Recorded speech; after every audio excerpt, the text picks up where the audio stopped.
네, 임지수 기자가 진행하는 네, 지수 이야기. 참 뭐 시장이 불안불안하다 했는데 8월 달 겨우 힘겹게 1900선 지키더니 뭐 요즘도 이렇게 뭐 잘 버티고 있다 이렇게 볼 수 있을 것 같고 뭐 증권사에서는 더 갈 수 있다 이런 얘기 나오는데 임지수 기자. 네. 오늘 뭐 9월 증시 얘기 좀 준비해 오셨다고요? 네, 어제도 그렇고 오늘도 그렇고 지금 코스피 지수가 뭐 장중에 등락을 반복하고 있습니다. 네. 증권사들은 9월 증시 어떻게 전망하고 있는지 같이 한번 알아보시겠습니다. 네. 자, 9월 증시 알아보기 전에 8월 증시 아까 잠깐 뭐 서두에서 외국인이 5조 원 정도 샀다 많이 샀는데 8월 증시 좀 이렇게 한번 좀 우리가 눈을 감고 한번 좀 짚어봐야 될 것 같습니다. 우리 임지수 기자가 정리해 주실 때 시청자 여러분은 눈을 지그시 감고 한번 들어보시기 바라겠습니다. 네, 8월 코스피 지수는 소폭 상승했습니다. 1880선에서 시작했다가요. 1900선으로 마감했으니까 소폭 오른 건데요. 월간 변동률은 그렇게 크지 않았는데 8월이 진행되면서 등락폭은 굉장히 컸습니다. 그러니까 1880선에서 시작했다가 월 초에는 장이 좀 하락하면서 1840선까지 하락했고요. 이후 빠르게 외국인들이 주식들을 매수하면서 가파르게 상승해서 1960선까지 장중에 올라섰습니다. 근데 약간 2000선에 대한 부담과 가파르게 너무 빠르게 오른 데 대한 피로감, 뭐 경계 매물 이런 것들이 나오면서 월 말에 가서는 차익 실현 매물이 출해서 상당 부분 상승폭을 반납했습니다. 지난달 코스피 지수 상승은 아까도 말씀드렸는데요. 외국인들의 힘이 컸습니다. 외국인들은 지난달 코스피 시장에서 5조 원 넘는 주식을 사들였고요. 7월에 이어 2달 연속 순매수를 기록했습니다. 네. 저는 개인적으로 8월 증시하면은 삼성전자와 애플의 소송. 네. 요게 좀 막판에. 네, 삼성전자가 진짜 하루에 7%가 떨어지는 어마어마한 주가락을 보였었죠. 네, 그게 하나의 좀 두고두고 기억이 남을 것 같아요. 근데 또 예상대로 삼성전자가 7%나 빠졌는데 또 지수 자체는 그렇게 크게 또 안 빠졌어서 또 맞습니다. 그거에 대한 분석 기사도 여러 개 나왔었죠. 그렇죠. 네. 삼성전자가 빠질 때 뭐 자동차 주식들이 많이 오르기도 한 그런 모습도 있었는데 어쨌든 간에 우리가 이 소송 하나 때문에 시장이 크게 아주 위험에 빠질 뻔한 그런 또 경험도 했습니다. 자, 이제 포인트를 이제 9월로 넘겨보도록 하겠습니다. 일단 지금 이제 두 번째 거래일이죠, 오늘이. 이 증권사들의 9월 증시 전망 좀 한번 좀 들려주시죠. 예, 뭐 크게 보면 계속 나왔던 박스권인 것 같긴 한데요. 박스권. 많은 증권사들이 2000선 돌파 가능성을 언급하고 있습니다. 지난달 말에 저희는 주말이었죠. 잭슨홀 연설이 있었는데 거기서도 뭐 이제 QE3에 대한 언급이 별로 없었어서 실망하는 시각들이 좀 있었는데 9월에는 이벤트가 굉장히 많습니다. 그래서 유럽과 미국의 이벤트 결과에 따라서 코스피 지수가 변동성이 커지면서 크게 보면 2000선 돌파를 계속 시도하는 움직임이 될 것이다. 이런 게 증권사들의 대체적인 시각입니다. 야. 현대증권에 박승권 부장이 계세요. 박승권. 예. 박스권. 비슷합니다. 박승권 부장이 계시는데. 요새 아주 소매 마케팅 아주 열심히 하시더라고요. 박승권 부장님. 갑자기 박스권 얘기 들으니까 생각나네요. 옛날에 한번 놀렸었거든요, 많이 우리가. 박스권이라고? 예. 하여튼 이름 가지고 놀리는 거는 초등학교 때 하는 건데. 그러니까 유란 위원장님도 굉장히. 저도 아주 그냥 많이 놀림을 당했었죠. 네. 자, 네. 코스피. 그래서 이 박스권 얘기할 텐데 어느 정도로 좀 상하 폭을 좀 보고 있나요? 주요 증권사들이 제시한 9월 코스피 예상 밴드를 보면요. 1800 중후반, 그러니까 1850에서 1880을 저점으로 하고요. 높게는 2050선 을 고점으로 하는 범위에서 움직일 것으로 예상하고 있습니다. 신한금융투자랑 HMC 투자증권 같은 경우는 1850에서 2050, 대신증권은 1880에서 2050선을 예상했고요. 대우증권 이보다 조금 낮게 예상했습니다. 1800에서 2000선 예상했고요. 반대로 SK증권을 좀 더 높게 잡았는데요. 1900에서 2100까지 예상했습니다. 저는 저런 표 보고 있으면요. 증권사들이 약간 일종의 이 공정위 조사 대상은 아닐 텐데 담아하는 것 같아. 이 보면요, 2050, 1850. 맞아요. 차이가 별로 안 나요. 그죠? 네, 맞아요. 항상 물어보면, 하우스뷰의 예상 밴드는 모든 증권사들이 거의 대동소이하다고 증권사 투자전략팀에 계신 분들도 다 말씀하시더라고요. 그래서 사실 고점, 저점 이런 거 무슨 큰 의미가 있냐 이렇게 말씀하시는 분도 계신데 그래도 이제 또 월초나 이렇게 되면 한번 전망을 들여다보고 싶어 하죠. 예. 메신저 웨이 같은 거 미리 하나 맞춰요. 자기들끼리 쓰기 전에. 너네 증권사 이번에 얼마 제시할 거니? 이러면서. 월보 쓰기 전에 똑같이 하면 티나니까 살짝 바꿔주고. 네.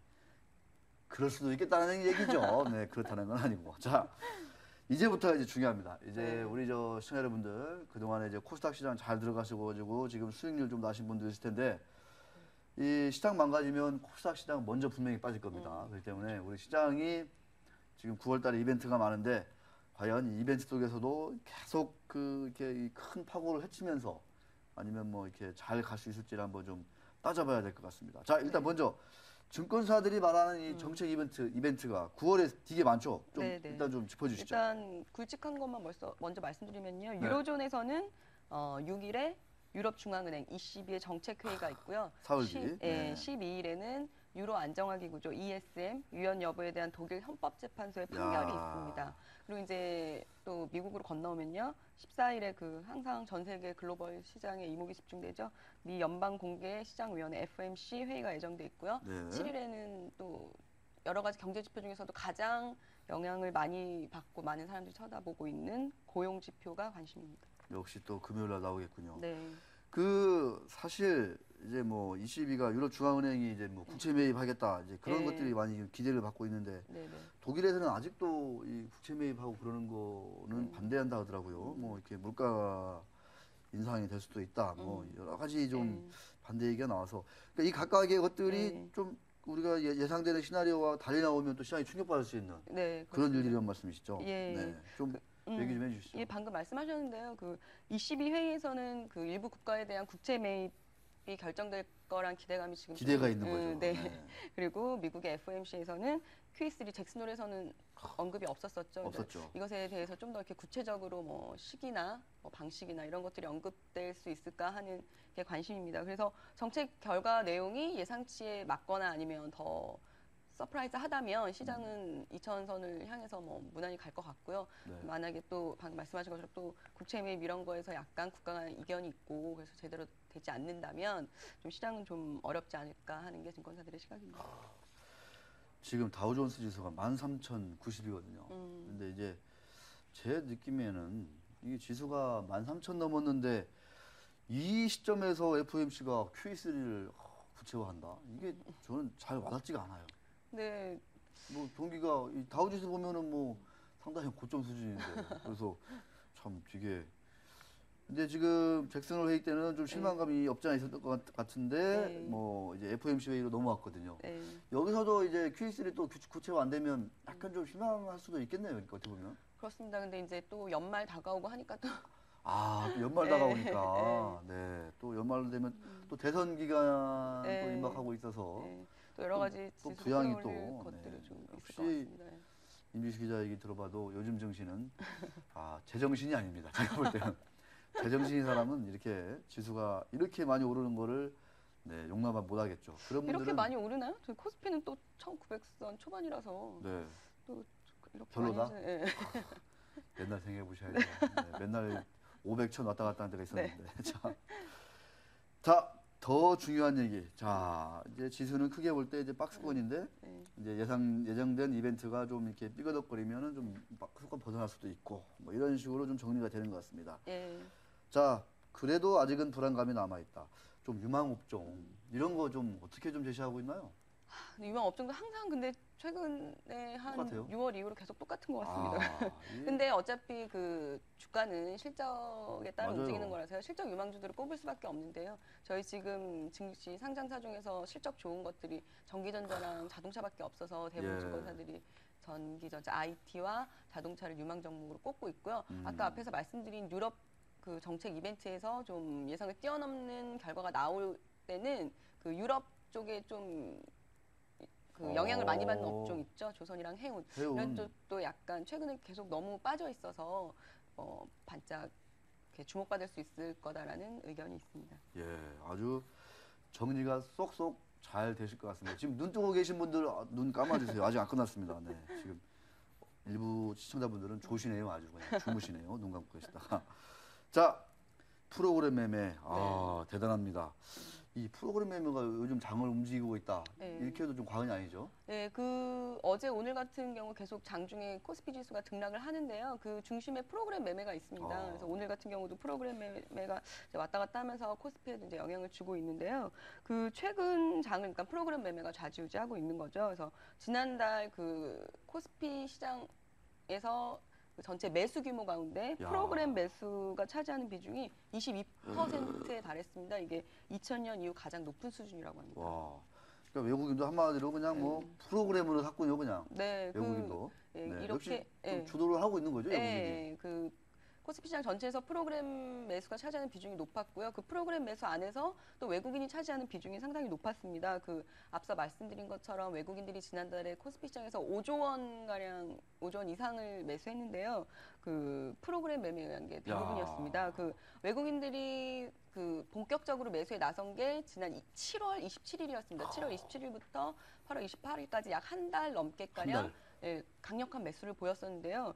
그때 그 차익거래 매수가 5조 1,423억 원이 쭉 들어왔는데 그 중에서 외국인들의 자금이 3조 원을 넘어섰어요. 와. 3조 1,138억 원으로서 60%가 넘었습니다. 그러니까 대단하군요. 이렇게 본격 매수하기 전까지의 올 들어서 평균은 24.2%였는데 그 기간에만 60%를 넘었다는 거는 외국인들이 단기간에 프로그램 매매를 통해서 얼마나 많이. 강력하게 매수를 했다는 거죠. 예. 네.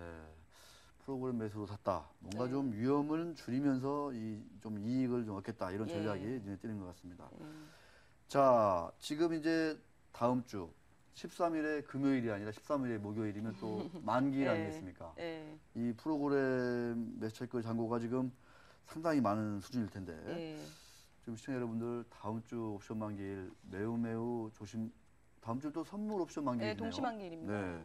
자, 프로그램 매매 전망 특히 좀 다음 주 조심해야 될 것 같은데 어떻습니까? 예, 그 방금 말씀하신 것처럼 현재 프로그램 매수 잔고가요 10조 3천억 원으로 10조 원을 넘어섰습니다. 10조 3천억 원. 예, 그러니까 지난달 16일 이후로 계속 10조 원대를 유지하고 있는데요. 그래서 9월 동시만기를 앞두고 이 물량이 좀 흘러나오지 않을까 하는 우려가 있습니다. 최근에 그리고 실제 또 최근 4거래일 동안 지금 프로그램 매물이 계속 뭐 대규모는 아닌데 야. 흘러나오고 있어서 약간 일부 청산 조짐이 보이고 있긴 한데요. 전문가들의 의견 좀 엇갈리고 있습니다. 그 일부에서는 그 8월에 유입된 외국인 매수세가 대부분 그 베이시스 1.5 포인트 정도의 베이시스에서 들어왔기 때문에 뭐 조달 비용이랑 이런 거 감안하면 지금 아직 청산할 때는 아닌 것 아니다. 같다. 예, 네. 그래서 뭐 너무 무리하지 않아도 된다는 얘기가 있고요.